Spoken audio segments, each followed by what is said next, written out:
Hello everyone, and welcome back to Garden Fever. I'm Corey LaFever, and I wanted to talk to you today. The video that I was going to be doing today was going to be on the poor man's greenhouse. This is an indoor greenhouse that I built myself. Well, more like just pieces, but anyway, I wanted to share it with you kind of how I did it, because I did it for relatively cheap, and I know that part of the struggles with gardening can be the financial end of it. You don't always have the money to throw at the things that you need. So anyway, I put together this greenhouse. Did it very cheaply. I'm going to run down how I did it, how I put it together. And then I haven't put any plants or anything yet, but I'm going to eventually start growing in it, and then I'll give you updates over time on how it's doing, and maybe plants that I've had success with in it and ones that I haven't. So first of all, I wanted to break down what it's made of. This is a basic like a shop shelf that you can find at any kind of hardware store. I happened to get it from my work, who was clearing out some old stuff that they had in their space, and they were throwing it out, so I got it for free. But I've seen these at garage sales and yard sales, and you can get them anywhere between $10 to $100. If you go to like a Home Depot, you're going to be spending, $50 whatever dollars. One this size, maybe not $100, but anyway, you get what I'm saying. But if you go to yard sales, and if you're patient, you can score one. Then it's made of a shower curtain. This is just a clear shower curtain, and I ordered it online. I shopped online and found one on Amazon for I think it was $5, and it's clear. It's just clear. And it's just meant to humidify the plants, maybe keep them warmer. I got them in the basement. It's relatively cool down here. In the winter it gets a little bit cold, so I wanted them to have some shelter, but you don't want it so well insulated that the light that you have can heat them up and burn them out and burn them, So anyway, so $5, free rack, and then these are some pots that I had, some old pots. I got them flat and wide because I want to utilize the space that I have above it. And this shelf, I thought about taking out, but what I decided to do was take clippers and clip out and hollow out these sections, so the plants can grow through them, but there's some supports midway, so I can tie or use them to balance out the plants as they grow. And then it gives them this whole length, hopefully for fruit of your harvest, before it starts reaching the light. If you buy the traditional pots where they're big and they take up a lot of that space, you're not giving yourself a lot of room for the plant to grow, and that's what you really want. So I went shorter but wider, and I'm hoping that'll yield some results. We'll see. I did invest, let me cover the logo here. I did invest in a light, and I recommend investing in a light. There's some good lights out there. There's some good quality lights out there. This is two T5s daylight lamps that I'll just hang from the top right here. It'll hang down a little ways from the rack, and then that'll give a constant bear down, and I'll put it down to where it's that most of the day, and then shuts down a little bit at night. And there's a lot of measures I'm going to take to amplify that, because that's one of the hardest things about growing plants indoors, is that the lighting is harder. Sure, there's a lot of plants you can grow that don't require a lot of light, but a lot of the fruits and vegetables and things that we use and want to eat come from plants that require a lot of light. So there are a lot of other plants you can grow that don't. And I know not everybody's in the idea of growing plants just for the food. I, let it be known that I am. So all my videos will have a little bit of undertone towards that direction, but I will try and cover other plants as we go. I'm not going to just keep it limited to just the ones that you eat, but that's going to be kind of a focal point. Anyway, so you can use it to starch, to split plants and starch. There's a lot of things you can do with this, but my idea is to grow. So I want to create as much light as I can.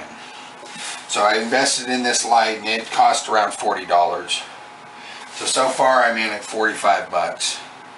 And I've basically got the setup, run this to an outlet. If you have more money to spend, hook it to solar power. That's a cool idea, because then you're growing food from a power source that's not connected to anything but the sun. But if you don't go all out to where you're just spending thousands of watts of electricity to try and grow some plants indoors, keep that balance. So anyway, to elaborate, it's hard to see from the position the camera's at now, but I've got a reflective surface. It's almost not a tin foil, but close to it. A lot of people don't recommend that because it's too reflective, and sometimes you can burn your plants. I'm putting it behind the shower curtain, and I'm hoping that'll dull it down enough that it won't be that bad, but it's very reflective. And then over here, my wife ordered something online that came in this package, had to be cooled. So I got some free packaging, but what I'm going to do is on the seams right here, I'm going to cut it all out. And I'm going to layer the bottom with this reflective material and padding. I might try and do the sides of it too, to kind of create a box. I think that'll really amplify the light, and that'll probably be the best I can do as far as artificially amplifying that energy. And I don't know if this will be enough, so I'll guarantee to get the bottom, maybe a little bit on the sides. And that wall in the morning brushes by for a couple hours throughout the year, and will spread its light for a few hours on this spot too, and that's another reason why I chose this spot. So anyway, about $45, and I have an indoor greenhouse. We'll see how it does. I imagine some plants won't grow well and some will. We'll have to go through an experimental stage where we're trying different types to see which ones are successful. I'm personally looking to grow food, so I'm kind of looking for a plant that'll grow good here that will yield some calories, so it's somewhat filling and gives you some energy if you need to eat it. The herbs tend to be good flavoring. They're good additives, kind of like salt and pepper. They're good to throw in with stuff, but real food, I think, comes with a more denser thing that you can eat. And herbs just don't really cut it. I'm sure a lot of the herbs will grow, and I'll probably grow a few herbs. Because my wife uses them quite a bit, but I'm going to try and find a plant that yields some, like a tomato or a potato or something. I don't know how I'll do a potato, but anyway, all experimental. So I'm going to cut the video now, and then I'll show you some up shots or up close shots of various things, so you can see kind of what I use, the materials I use. But other than the light, I relatively got all this stuff for free.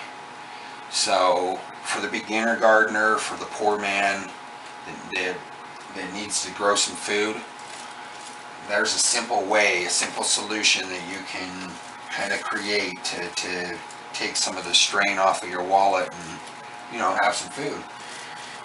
I might have forgot to mention, but I zip tied them to the top, and I got a little plastic cover that bears down on the top, so it's all encased, and then I overlapped it a little bit to make sure it would cover, but gave it room so that I can open it and get inside.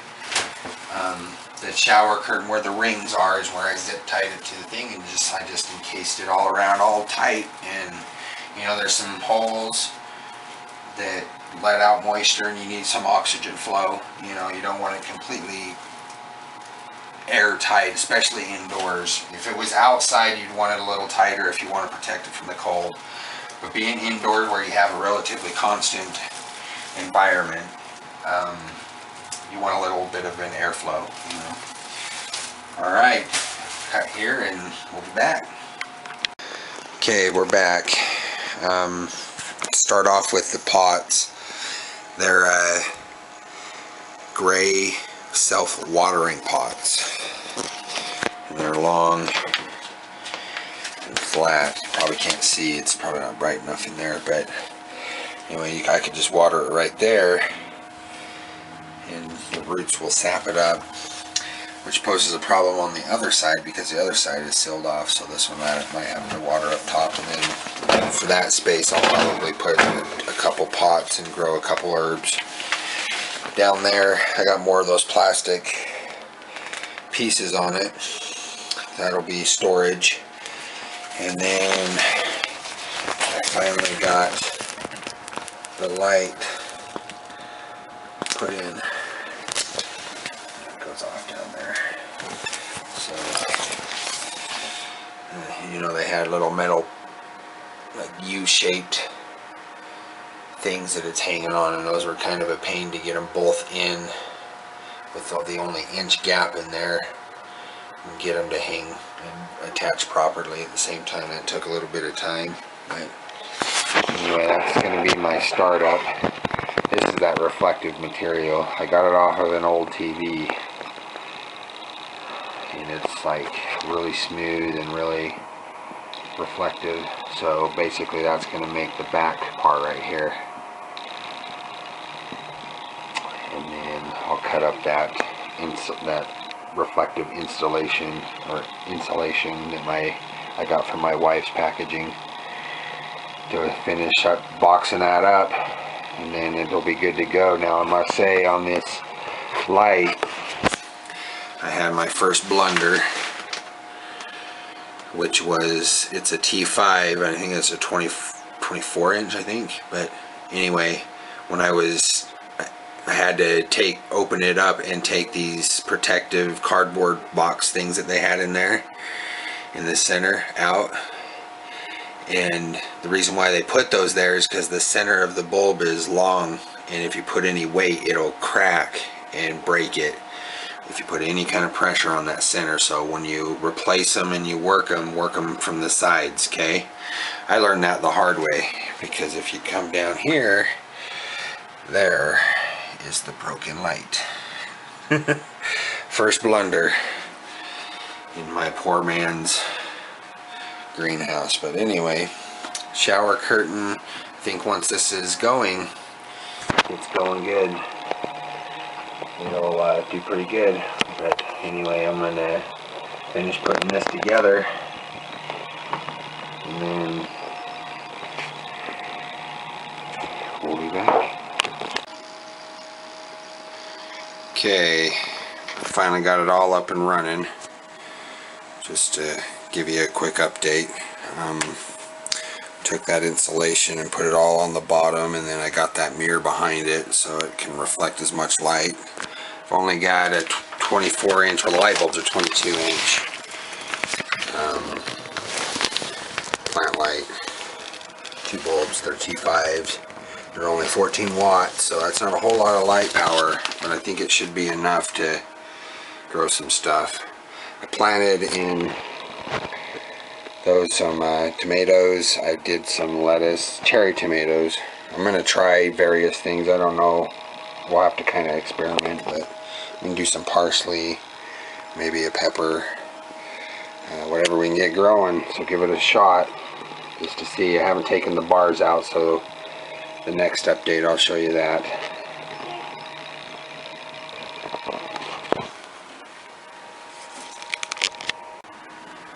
Okay, we're back. I was able to clip some of these. I did them with a regular needle nose pliers. They were a little tough, but I wanted to give you kind of an update of what I was doing. I was going to leave those long ones as trellises, and then that gives space all the way up to the light. I also took the cases off of, I don't know if you can see it, off of the light. It's kind of a pain to change the light bulbs because I broke one. They're fragile. You want to hold them on the ends because they're long and thin, so they're really fragile. But I took the cases off, that way I can replace the light bulbs real easy and not have to hang it because it's kind of hard to hang. But anyway, I'll give you one more update once I get some sprouts growing. And like I said, it's not a super powerful light, but I'm thinking it'll be enough to grow something, and it's a start. Hopefully I can get some tomatoes or peppers, but we'll have to see how it goes. But anyway, I'll be back when we got some sprouts growing. Okay, we're back. This will be the final update on this, and we'll be done with it. I'm moving on to other videos. So I got some storage down there, and I wanted to show the sprouts. But before I do, if you noticed, my wife ordered another packaging, so I was able to box this in better with more reflective material, which is good. I think the more you can utilize that light, the better, because you want as much light as you can with as least amount of wattage. You don't want to run your bill up too high. And as you can see, I have sprouts. So let me get in here without covering the mic. I've noticed I've been doing that on a lot of videos, but anyway, just to kind of show you, those are our cherry tomatoes, and they're looking really good. I'm kind of surprised because tomatoes are warm weather. They require quite a bit of sun, but they're off to a great start, so I'm really happy. I think that is cilantro. I threw in some cilantro, and I believe that's parsley. This is lettuce. So we got some good sprouts. They're just starting, so I don't know how well they're going to do. Then I've got kind of a tiny, I don't know if you can see it very well, but I got a tiny, I believe that's a pepper. I think I did two kinds just because I was experimenting, and one didn't sprout yet, and I don't know, it's been a few weeks, so I'm going to give it some more time. But it looks like we got a little blank spot over there, so we'll just see if something comes up here soon, and then we'll go from there. But this is Corey LaFever, the usual for Garden Fever. Like, subscribe, share, all that. And there'll be more videos to come. If you have any questions, my email will be in the description, or you can just leave comments. I do check them every once in a while. Knowledge is power, and thanks for watching. Till next video.